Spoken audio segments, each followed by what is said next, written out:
Bonjour. Bonjour monsieur. Vous avez besoin de quelque chose?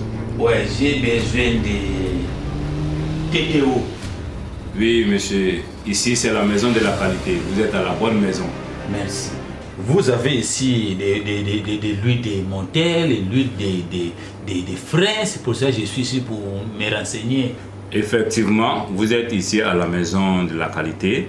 À TTO ici, nous avons plusieurs produits, que ce soit le moteur, les huiles moteurs, les huiles de frein, les huiles de boîte, les boîtes surtout, les boîtes, les gens appellent communément en route les gearbox, et un peu de tout.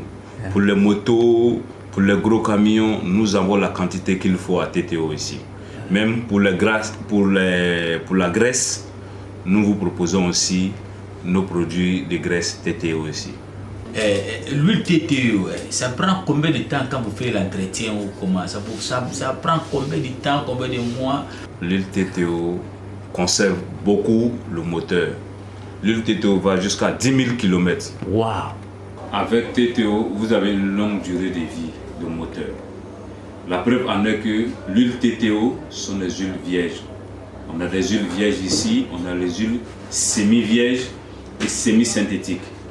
Voilà, ça n'a rien à voir avec ce qui est lors des huiles recyclées. Voilà pourquoi nous vous donnons près de 10 000 km pour l'entretien de votre moteur. La preuve en est que nous sommes un peu partout en Afrique aujourd'hui et nous sommes consommés dans près de 22 pays, je peux le citer. Et notre base est beaucoup plus au Congo, à Kinshasa surtout.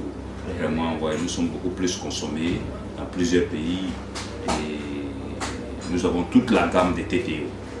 Merci, que ce soit les huiles de boîte, les huiles de frein, les huiles moteurs, les huiles de la graisse, surtout pour les gros engins qu'il faut graisser. Nous avons un peu de toute la gamme de TTO, que ce soit les gros engins qui sont là et un peu de tout. Vraiment, nous avons toute une gamme pour servir l'Afrique comme il se doit. Vous avez bien compris et vous avez bien entendu. Mère huile du moment, TTO, c'est partout en Afrique. Et moi, Congolais, là-bas à Kinshasa ou là-bas au Congo, je dois présenter à tous les Congolais d'utiliser l'huile TTO. Nalinga na kolobate, bando kolanga nyose à Congo, pour utiliser l'huile mosute, obé TTO. Pour TTO, ils ont gardé ma monteur na bino lokola monteur ya sika. Yoka tina 10 000 km ya nini TTO na ngai. Mafuta mwana mwa osela na kati ya mboka pe mokili mobimba ezande TTO. Pour na TTO, ils ont gardé monteur na yo. Merci beaucoup TTO. Ndenge vous ba grandi kana biso ya mokili mobimba. Na Kinshasa, vous comprendre, il y a moko TTO. Boss, moi je rentre à Kinshasa pour dire à tous les Congolais d'utiliser l'huile TTO. Merci TTO. TTO, les meilleures huiles.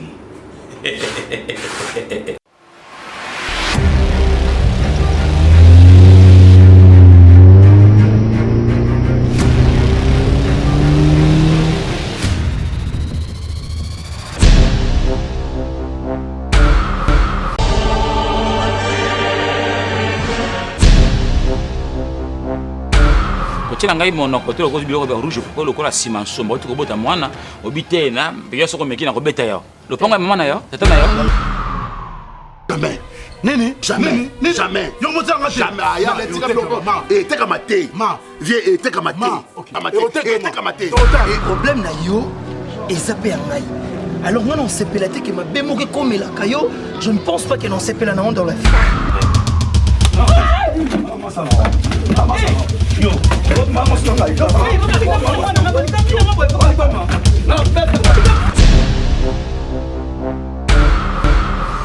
so yena papa Serge Avivano na hypocrisie papa Avivano na hypocrisie papa c'est simple c'est lui qui tire par l'épée il peut d'ailleurs en épée tout son na biso kaka ça pour toi qui m'a la congolaise. Maman,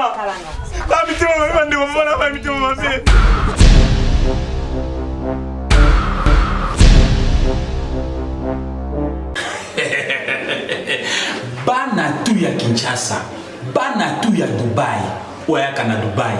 balobi agence ezorbe moko agence Mama Chimène agence ya fret ya mbongo agence ezorbe moko ngoti na mbongo na yo ojwa mbongo na ndenge ya malunga avec assurance yaka na agence Mama Chimène agence moko ya Dubai oya vandisa masolo Mama Chimène asuika na mbongo te asa ti na fret maritime na fret avion real abatwa ya avion ngoti na biloko na yo oti a conteneur oti a mituka na yo oti a valise na yo oti ba kuli na yo yaka ba Mama Chimène pour Mama Chimène akanga masolo ba agence na kata Dubai yo nani hotel sa masolo Mama Chimène Mama Chimène ako ko sa wana pour yene mo kondi ya fret yene mo kondi ya transfer ya mbongo oti mbongo kaka envoyer ozimba la moko oti tozui pour Mama Chimène azana silence ya simba Dubai na maboko Mama Chimène asuki wana te tala motima bote mama na biso ati ba bis pour ya kotambisa tourisme congolais nso ko ya na kata Dubai yao olukende o Dubai Mall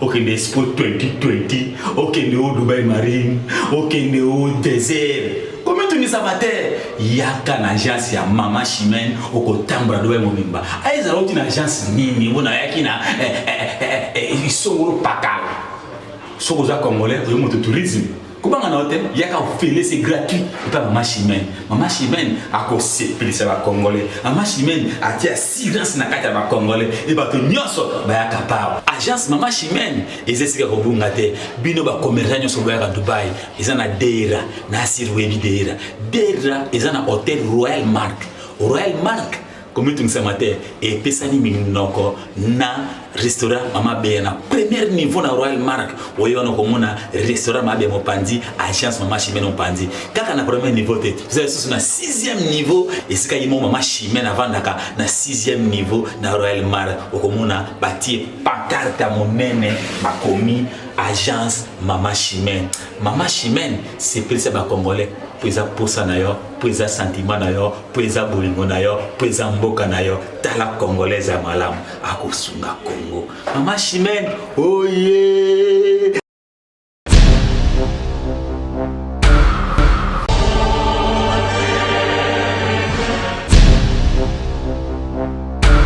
Kotina ngai monoko to ko biloko ba rouge ko lokola ciment sombo to ko bota mwana obite na biyo soko meki na ko beta yo lopango mama na yo tata na yo jamais nini jamais jamais yo mozanga jamais aya letika bloko et teka maté vie et teka maté et problème na yo ezape ngai alors moi on sepela te que ma bemoke comme la kayo je ne pense pas que non sepela na dans la vie yo maman ça va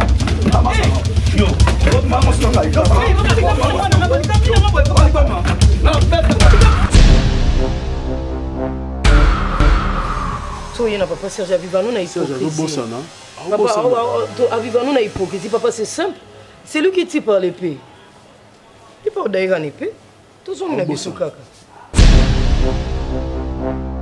ça pour toi qui m'a la congolaise ça nini ça maman